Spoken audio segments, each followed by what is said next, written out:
চোখে আমার কাবা শরীফ, মুখে আমার পাক কোরআন। চোখে আমার কাবা শরীফ, মুখে আমার পাক কোরআন। কোথায় গেলে পাবো নবীকে, কোথায় গেলে পাবো নবীকে, বলে দাও মোর মেহেরবান। চোখে আমার কাবা শরীফ, মুখে আমার পাক কোরআন। ফেরেশতারা এসে বলেন আজকে মোদের খুশির দিন।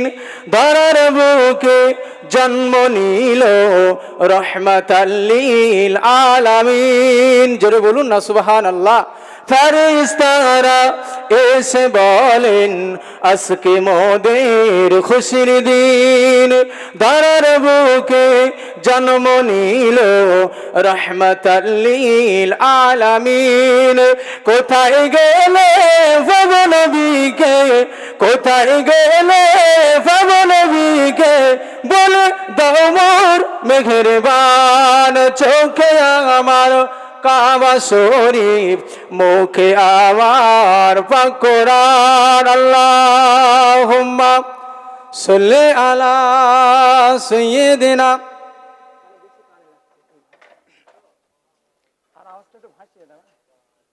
ওয়ালা আলি সাইয়্যিদিনা। বিসমিল্লাহির রহমানির রহিম। ওমা কানা লিমুমিনিন ওয়ালা মুমিনাতিন ইযা কাদাল্লাহু ওয়া রাসূলুহু আমরান আন ইয়াকুনা লাহুমুল খিয়ারাতু মিন আমরিহিম ইলাল আখিরিল আয়াত। আন আবি হুরায়রা রাদিয়াল্লাহু আনহু ক্বাল ক্বালা রাসূলুল্লাহি সাল্লাল্লাহু আলাইহি ওয়াসাল্লাম মা আমারতুকুম বিহি ফাখুযুহু ওয়া মা নাহাইতুকুম আনহু ফান্তাহু আও কামা ক্বালা আলাইহি ওয়াসাল্লাম। রাওয়াহু ইবনে মাজাহ। শ্রদ্ধা সম্মানীয় আজকে জলসার প্রধান অতিথি ফুরফুরা জমিনতে আগত ছোট হুজুর পীর কিবলা রহমাতুল্লাহ আলাইহির সুযোগ্য আওলাদ, বিশেষ করে সুদূর বসিরহাট সংগ্রাম থেকে আগত মুফতি আব্দুল কাইয়ুম নাদবী সাহেব, আরও জানারা আলেম ওলামারা আছেন, সকলকে আমার আন্তরিক ভালোবাসা সালাম জানিয়ে আল্লাহ পাকের দরবারে প্রশংসা করি যে আল্লাহ পাক আজকে দিনে আমাদেরকে এই পরিস্থিতির মাঝখান দিয়েও দিন শরিয়াতের কথা কিছু বলবার শুনবার তৌফিক দান করেছেন। সকলে বলুন আল্লাহুম্মা আমিন। অসংখ্য দরুদ ও সালাম, সকলে বলুন সাল্লাল্লাহু আলাইহি ওয়াসাল্লাম। আমরা জানি যে এই সমস্ত মাহফিল, এই সমস্ত ওয়াজ নসিহতের অনুষ্ঠান কেন দেওয়া হয়। কোন একজন কবি বললেন যে শিক্ষা অর্জন করার জায়গা যেমন মাদ্রাসা আছে, শিক্ষা অর্জন করার জায়গা যেমন স্কুল আছে, কলেজ আছে, ইউনিভার্সিটি আছে, তা ঠিক তদরূপ এই সমস্ত ধর্মীয় মাহফিলও একটা শিক্ষা স্থান। এটা কাদের জন্য? যারা ধর্মের জ্ঞান শিখতে পারিনি, কিন্তু এমন একটা পরিস্থিতির ভিতরে পড়ে গিয়েছে আর শেখা হলো না। নামাজ কেমন করে পড়তে হয়, রসুলকে মানলে কতটুকু আমার আপনার জীবনে ভালো হবে, কাল কিয়ামতের ময়দানে কি পাওয়া যাবে, কোরআনের ভিতরে কি আছে না আছে, তাই আলেম ওলামারা সেগুলো নিয়ে রসুল এবং আল্লাহর কোরআন দিন শরিয়াতের কথা আলাপ আলোচনা করে। তাহলে এই সমস্ত মাহফিল সাধারণ আম মানুষদের জন্য একটা শিক্ষার স্থান। তা আশেপাশে যারা আছেন এখনো বলবো সকলে পাক মাহফিলে চলে আসেন। আল্লাহর কোরআন বলছেন যে ওমা কানা লিমুমিনিন ওয়ালা মুমিনাতিন ইযা কাদাল্লাহু ওয়া রাসূলুহু আমরান আন ইয়াকুনা লাহুমুল খিয়ারাতু মিন আমরিহিম। আল্লাহর কোরআন বলছেন যে আল্লাহ রসুল যে হুকুমটা করবে, যে আদেশটা করবে, সেই আদেশের উপরে নিজের কোনো মন করা আদেশ দিয়ে চলা বা নিজের কোনো মন করা আদেশ তার বিষয়ে সাব্যস্ত করা যাবে না। রসুল হাদিস পাকের ভিতরে বললেন, আন আবি হুরায়রা থেকে বর্ণিত রাদিয়াল্লাহু আনহু থেকে বর্ণিত, তিনি বললেন, মা আমারতুকুম বিহি ফাখুযুহু ওয়া মা নাহাইতুকুম আনহু ফান্তাহু। আল্লাহ রসুল বললেন যে আমার হুকুমগুলোকে তোমাদের মেনে নেওয়া লাগবে, আর আমার নিষেধগুলোকে তোমাদের বর্জনা করা রাখবে। তাহলে বুকে হাত দিয়ে সমীক্ষা করে বলুন, এই যে রসুল বললেন যে আমার হুকুমগুলোকে তোমাদের মেনে নেওয়া লাগবে আর আমার নিষেধগুলোকে তোমাদের বর্জন করা লাগবে, আজকে বলুন আমরা কজন এই বিশ্বনবীর এই হাদিস অনুযায়ী চলতে পেরেছি? আল্লাহ পাকের সেই কোরআনের আয়াত অনুযায়ী চলতে পেরেছি? আজকে আমরা ওয়াজ নসিহত কোরআন হাদিসের জ্ঞান মাশাআল্লাহ শুনছি, কিন্তু আমরা কাজে লাগাতে পারলাম না। মদের বদলে হাত দেওয়া যাবে না, সুদ খাওয়া যাবে না, জেনা ব্যভিচারী করা যাবে না, রাহাজানি করা যাবে না, সিন্ডিকেটের ব্যবসা করা যাবে না, রটারি কাটা যাবে না, বন্ধন লোন নেওয়া যাবে না। এই নিষেধগুলো তো কেবল আল্লাহ আল্লাহ রসুলেরই নিষেধ। আমরা কজন সেই আল্লাহ আল্লাহ রসুলের নিষেধগুলোকে বর্জন করতে পেরেছি? পারলাম না। আল্লাহ আল্লাহ রসুলের নিষেধগুলোকে আমরা বর্জন করতে পারলাম না। এর কারণ আমরা সেই জাহান্নামতে ভুলে গিয়েছি। কিয়ামতের ময়দানে যে আল্লাহর সামনে আমাদেরকে দণ্ডায়মান হতে হবে, হিসাব দিতে হবে, হিসাব থেকে আমরা ভুলে গিয়েছি। দেখবেন রাস্তার যখন কোনো কাজ হয় বা কোনো কিছু হয়, রাস্তার 90 বলে লেখা থাকে না, দুই পাশে দুটো ট্রাফিক পুলিশও দাঁড়িয়ে থাকে। ওই রাস্তায় যদি আমি আপনি যাই, ট্রাফিক পুলিশ ধরবে না? ধরবে না? ধরবে। তাহলে ওই রাস্তা দিয়ে গেলে ট্রাফিক পুলিশ ধরবেও, ফাইনও হওয়ার আশঙ্কা আছে। ও যুবকেরা, ও জওয়ানেরা, ও আমার মায়েরা বোনেরা, সমাজের বুকে রাস্তায় যখন 90 লেখা থাকে, ওই 90 রাস্তার দুই সাইডে দুটো ট্রাফিক পুলিশ দাঁড়িয়ে থাকে। ওই রাস্তা দিয়ে গেলে আমাকে আপনাকে ধরবে আল্লাহ রসুল হাবিবুল্লাহ জানাবে মুহাম্মদ রাসূলুল্লাহ সাল্লাল্লাহু আলাইহি সাল্লাম নবী আমার 90 বোর্ড লাগিয়ে দিয়েছেন। ঘুষখোরের জায়গায় 90 বোর্ড লাগিয়ে দিয়েছেন, জেনাখোরের জায়গায় 90 বোর্ড লাগিয়ে দিয়েছেন, চুগলখোরের জায়গায় 90 বোর্ড লাগিয়ে দিয়েছেন, রটারি কাটার জায়গায় 90 বোর্ড লাগিয়ে দিয়েছেন, বন্ধন লোন নেওয়ার জায়গায় 90 বোর্ড লাগিয়ে দিয়েছেন। ও যুবকেরা, আজ যদি বিশ্বনবীর এই কথা অনুযায়ী যদি না চলে, এই 90 বোর্ড যদি ওভারটেক করে চলে, কাল কিয়ামতের ময়দানে বিশ্বনবীর সামনে কি মুখ দেখাতে পারবো? পারবো? তাহলে সমাজের রাস্তায় 90 লেখা আছে, দুই ধারে দুটো ট্রাফিক, গেলে আমাকে কপাট করে ধরবে। ধরবে শুধু তাই নয়, ফাইনও হবে।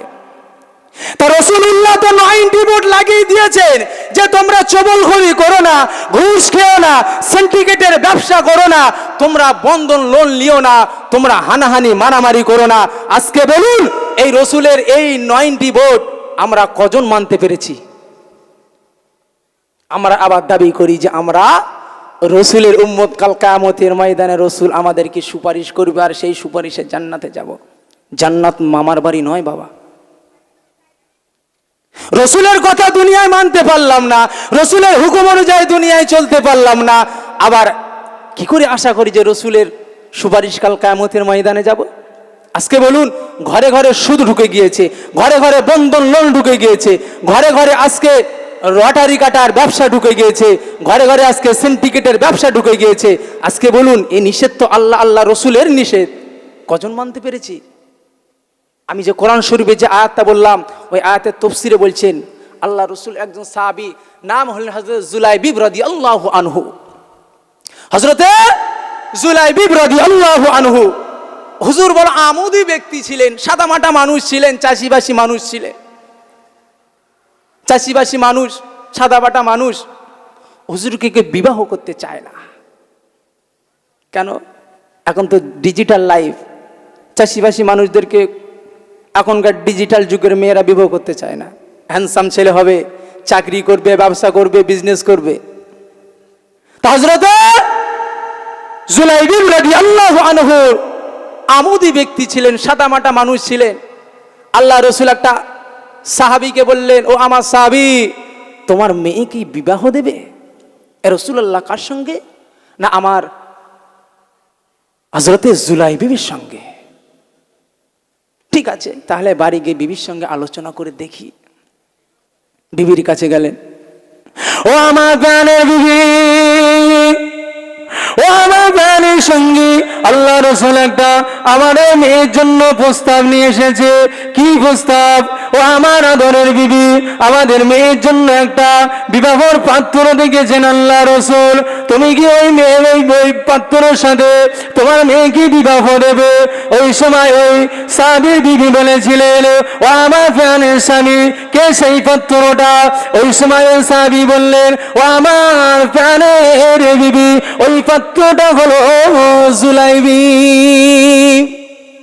এই পাত্রটা হলো জুলাইবিব। বলে, না, জুলাইবিবির সাথে দেবো না, জুলাইবিবির সাথে আমার মেয়ের বিয়ে দেবো না। যাও আল্লাহ রসুলকে নিষেধ করে এসো। যখন এই সাহাবীটা, ঠিক আছে, বিবি রাজি নয়, কি আর করা যাবে, রসুলকে মানা করে আসি যে বিয়ে হবে না। সাহাবীটা যখন ঘর থেকে বার হলেন, ওই মেয়েটা ঘরের জানালা দিয়ে, বারান্দা দিয়ে আব্বাজানকে ডাকতে লাগলেন, আব্বাজান, আপনি আল্লাহ রসুলকে নিষেধ করবেন না, আপনি আল্লাহ রসুলকে মানা করবেন না। আমার জন্য যিনি পাত্র দেখেছেন উনি অন্য কোনো কেউ নয়, আমার জন্য যিনি বিবাহ ছেলে দেখেছেন উনি অন্য কেউ নয়, উনি হলেন দয়া রসুল। বলুন সুবহানাল্লাহ। আব্বাজান, আমার জন্য যিনি বিয়ের পাত্র দেখেছেন উনি অন্য কেউ নয়, উনি হলেন দয়ার হাবিব। আল্লাহ রসুল আমার জন্য যেটা সিদ্ধান্ত করেছেন নিশ্চয়ই তার ভিতরে কিছু ভালো আছে। আব্বাজান, আপনি রসুলকে বিবাহের জন্য মানা করবেন না, কেননা রসুল নিজে কোনো সিদ্ধান্ত নেন না। আল্লাহ রসুলের সিদ্ধান্তের আগে আমার আল্লাহ সিদ্ধান্ত দিয়ে দেন। তাহলে ওই পাত্রের বিষয়ে আল্লাহ রসুল খুশি আছে, নিশ্চয়ই তার ভিতরে কিছু ভালো আছে। আব্বাজান যান, চলে যান, আল্লাহ রসুলকে বিবাহের আয়োজন করতে বলুন। এর নাম হলো মেনে নেওয়া, যে রসুল যেটাই সিদ্ধান্ত করবে সেটাই মেনে নেব। আল্লাহ রসুল যেটা সিদ্ধান্ত করবে সেটাই মেনে নেব। আজকে বলুন, সুদ খাওয়া যাবে না, এই সিদ্ধান্ত তো আল্লাহ রসুলের নয়। আল্লাহ তো আমাদের জন্য একটা সুন্দর খাদ্য ব্যবস্থা করেছে। আল্লাহ তো সে ব্যাপারে কোরআন পাকের মধ্যে বললেন, কুলু মিন তাইয়্যিবাতি মা রাযাকনাকুম, যে আমি বান্দা তোদের জন্য তো একটা সুস্বাদু হালাল খাদ্য ব্যবস্থা করেছি, সুস্বাদু হালাল খাদ্য ব্যবস্থা করেছি। সেই খাদ্য তোদের চোখে পড়লো না? বান্দা, তুই একবার ছাগলের দিকে তাকিয়ে দেখ, ছাগলের জন্য যে খাদ্য বরাদ্দ করা হয়েছে, ছাগল সেই খাদ্য ছাড়া অন্য কোনো খাদ্য খায় না। গরুর জন্য যে খাদ্য বরাদ্দ করা হয়েছে, গরু সেই খাদ্য ছাড়া অন্য কোনো খাদ্য খায় না। বাঘের জন্য যে খাদ্য বরাদ্দ করা হয়েছে, বাঘ সেই খাদ্য ছাড়া অন্য কোনো খাদ্য খায় না। বান্দা, তোর জন্য আমি একটা খাদ্য বরাদ্দ করেছি, কুলু মিন তাইয়্যিবাতি মা রাযাকনাকুম, পবিত্র এবং সুস্বাদু খাদ্য। বান্দা, ওই খাদ্য খাবি, ওই খাদ্য খেয়ে আমার ইবাদত বান্দিগি করবি, আমি আল্লাহ খুশি হয়ে যাব। জোরে বলুন সুবহানাল্লাহ। আচ্ছা বলুন, কোন বাঘকে যদি এক বাজরা বা এক ঝাঁকা যদি ঘাস দেওয়া হয় খাবে? কোন ছাগলকে যদি গোস্ত দেওয়া হয় খাবে? খাবে না। বিড়ালকে যদি ঘাস দেওয়া হয় খাবে? তাহলে ওদের জন্য যে খাদ্য বরাদ্দ করেছেন আমার আল্লাহ, ওরা সেই খাদ্য ছাড়া অন্য কোনো খাদ্য খায় না। কারণ ওরা রবের হুকুম অনুযায়ী চলে, যে আমার আল্লাহ যেটা ফিক্স করেছে আমি সেটাই খাবো। কিন্তু এই মানুষ, বলুন, এই মানুষের জন্য তো সুন্দর খাদ্য ব্যবস্থা করেছে, অথচ এই মানুষ সুন্দর খাদ্যের দিকে মুখটা গেল না। অথচ এই মানুষ হালাল খাদ্যের দিকে মুখটা গেল না, সুস্বাদু খাদ্যের দিকে মুখটা ঘুরিয়ে এই মানুষ হারামের দিকে মুখটা ফিরিয়েছে, আরামের দিকে মুখটা করেছেন, ঘুষের দিকে মুখটা করেছেন, সুদের দিকে মুখটা করেছেন, বন্ধন লোনের দিকে মুখটা করিয়েছেন। এই মানুষ শয়তানের দিকে মুখটা করিয়েছেন। তবে মনে রেখো, আল্লাহ দেওয়া খাদ্য, আল্লাহ দেওয়া আইন তোমার পছন্দ হলো না, তোমার চয়েস হলো না, আজকে তুমি শয়তানের দেওয়া আইনের উপরে রীতি তোমাকে ভালো লাগলো, কারণ কিয়ামতের ময়দানে ওই শয়তানের সাথে আমার আল্লাহর ফেরেশতারা জিনজিরি করে বেঁধে কঠিন জাহান্নামে ফেলে দেবে। আজকে শয়তান লিল্লাহিতের রাস্তা তোমার ভালো লাগলো না, লিল্লাহিতের খাদ্য তোমার ভালো লাগলো না, লিল্লাহিতের স্থান তোমার ভালো লাগলো না, তুমি শয়তানের রাস্তা পছন্দ করলে, শয়তানের খাদ্য পছন্দ করলে, আর তুমি আশা করছো কিয়ামতের ময়দানে আমি জান্নাতে যাব, রাসূলের সুপারিশ পাবো। কিছু হবে না। রাসূলের সুপারিশ পেতে গেলে, কিয়ামতের ময়দানে রাসূলের সাথে জান্নাতে যেতে গেলে রাসূলকে আমাকে মানতে হবে।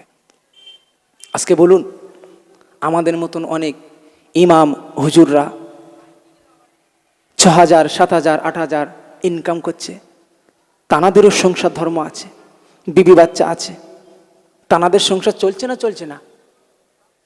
তানাদের সংসার চলছে না চলছে না? তানারা কি ওই বন্ধন লোনে লাইন দিচ্ছে, সুদের ব্যবসা করছে, সিন্ডিকেটের ব্যবসা করছে, লটারি কাটছে?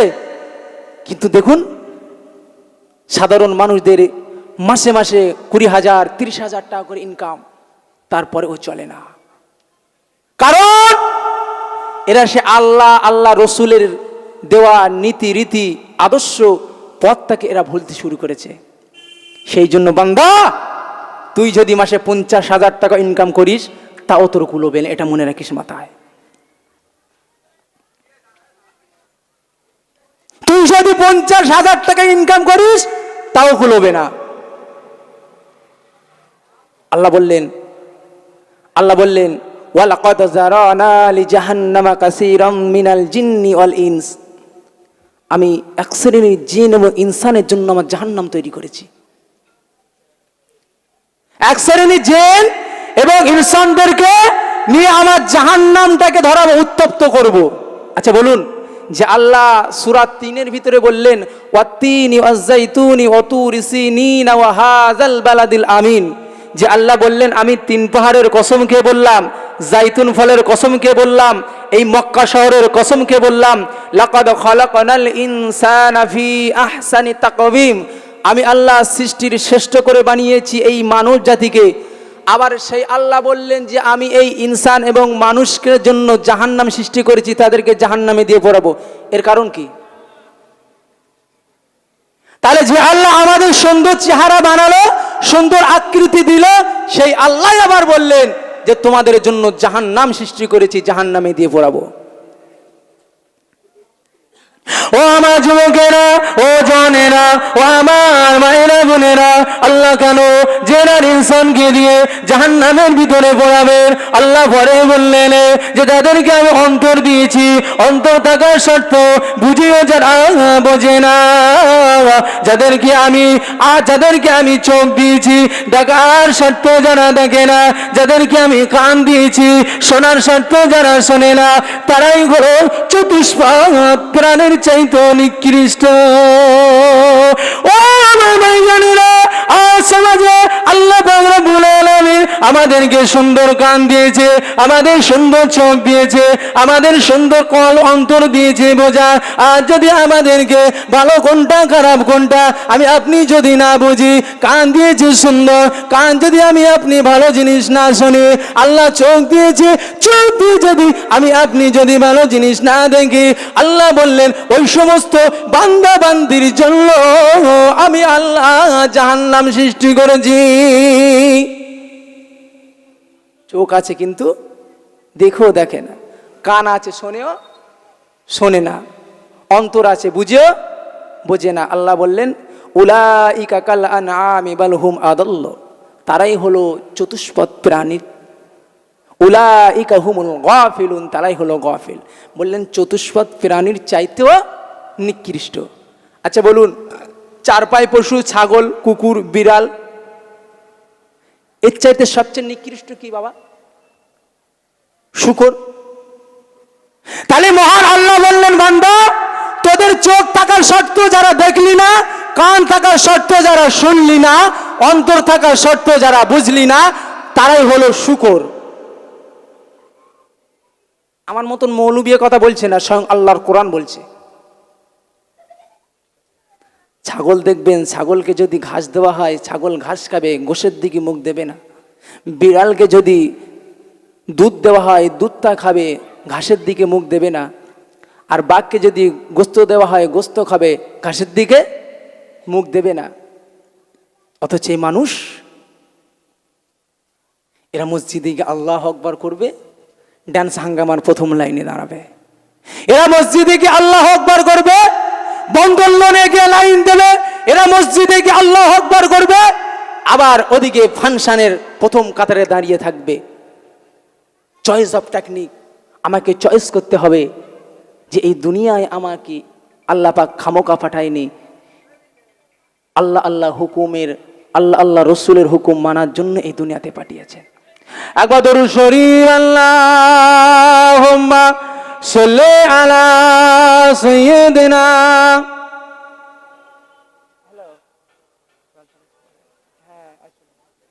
ওয়া আলা আলি সাইয়্যিদিনা।